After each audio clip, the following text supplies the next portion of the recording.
Ang pamana ni Jose Corazon de Jesus.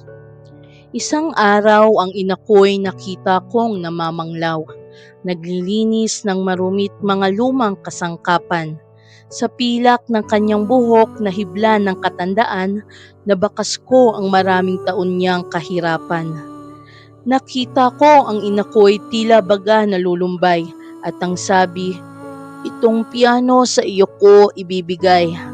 Ang kubyertos nating pilak ay kay itang maiiwan.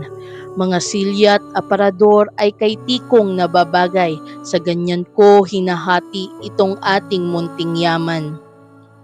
Pinilit kong pasayahin ang lungkot ng aking muka. Tinangka kong magpatawa upang siya ay matuwa.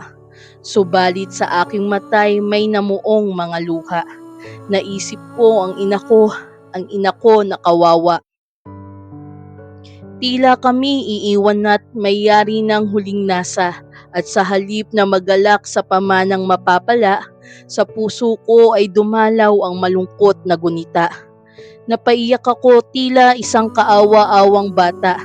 Niyakap ko ang ina ko at sa kanya ay winika, "Ang ibig ko sana, inay ikaw aking pasiyahin, at wag nang makita pang ikay nalulungkot man din.